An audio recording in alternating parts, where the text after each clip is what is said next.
नमस्कार. आपण आज बघणार आहोत मस्त असं पालक घालून केलेलं पिठलं. हे बनवायला खूप सोपं आहे पण खाण्यासाठी खूप टेस्टी लागतं. तुम्ही बघू शकता किती छान हे पिठलं झालेलं आहे. हे पिठलं तुम्ही चपाती, ज्वारीची भाकरी, भात अगदी कशासोबतही खाऊ शकता. मस्त गरम गरम पिठलं आणि भाकरी किंवा भातासोबत खूप टेस्टी लागतं. चला तर मग आता रेसिपीला सुरुवात करूया. पालकचे बेसन बनवण्यासाठी मी पालक घेतलेले आहे. एक जुडी पालक आहे. छान असा धुवून त्याला कट करून घेतलाय बारीक बारीक. एक 7-8 हिरव्या मिरच्या घेतल्या, 10-12 लसणाच्या पाकळ्या घेतलेल्या आहेत. या आपल्याला छान अशा खलबत्त्यामध्ये ठेचून घ्यायच्या आहेत. इकडे मी कढई गरम करायला ठेवलेली आहे. कढई छान गरम झाली की त्यामध्ये तेल टाकून घ्यायचं. ते तेल गरम झालं की त्यात मोहरी टाकून घ्यायची. मोहरी छान तडतडल्याच्या नंतर आपल्याला जिरे टाकून घ्यायचे आहेत. मोहरी छान अशी तडतडलेली आहे. यातच मी आता अर्धा चमचा जिरे टाकून घ्यायचे आणि जिरे छान फुलल्याच्या नंतर जो ठेचा आहे मी करून घेतलाय, खलबत्त्यामध्ये ठेचून घेतलाय, तो ठेचा यामध्ये टाकून घ्यायचा. लसूण मिरचीचा ठेचा तेलामध्ये छान असा परतून घ्यायचा आहे. यामध्ये फक्त लसूण आणि मिरची टाकलेली आहे. त्याचा रंग बघू शकता एकदम छान असा परतून झालाय. यातच मी थोडीशी हळद टाकून घेत आहे.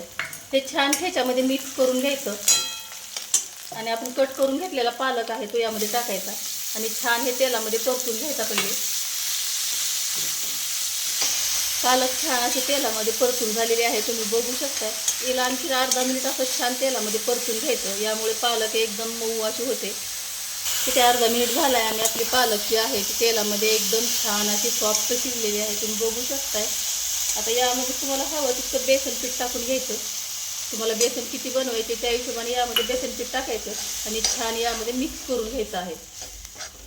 इथे आपण टाकून घेतलेले बेसन हे पालकामध्ये एकदम छान असं मिक्स झाले. तुम्ही बघू शकताय. आता यामध्ये आपल्याला पाणी घालून घ्यायचं. पाणी तुम्हाला हवं तितकं टाकायचं. तुम्हाला बेसन किती पातळ करायचे, घट्ट बनवायचे त्या हिशोबावर तुम्हाला पाणी टाकून घ्यायचं आणि याला छान असं मिक्स करून घ्यायचं. कारण याला थोडासा वेळ लागतो पण एकदम भारी लागतं. हे बेसन बनवायला पण खूप सोपं आहे. इथे छान असं हे पीठ जे आहे ते एकदम छान मिक्स झालंय. मी पाणी टाकलं होतं. तुम्ही बघू शकताय. हे पिठलं जे आहे, हे बेसन जे आहे, आम्ही पिठलं म्हणतो, बेसन म्हणतात काही जण, तर तुम्ही बघू शकता एकदम छान, जास्त घट्ट नाही आणि जास्त पातळ नाही. मला हे असंच पाहिजे होतं. याच्यापेक्षा पातळही तुम्ही बनवू शकता. हे बेसन खूप छान लागतं. मी यामध्ये आतापर्यंत मीठ टाकलेलं नव्हतं. आता या ठिकाणी मीठ टाकायचं आणि छान असं मिक्स करून घ्यायचं. कारण पाणी टाकल्याच्या नंतरच आपल्याला अंदाज येतो की आपलं बेसन किती झालंय. त्यानंतरच आपल्याला हे मस्त मीठ टाकून घ्यायचं आणि छान मिक्स करून याला एक छानशी वाफ काढून घ्यायची आहे.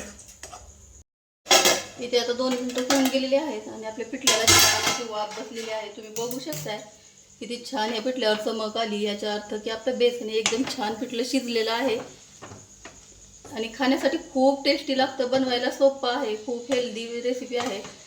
जर तुम्हाला या पिठल्याची रेसिपी आवडली असेल तर व्हिडिओला लाईक करा, शेअर करा. चॅनलवर पहिली वेळ असाल तर चॅनलला सबस्क्राईब करा.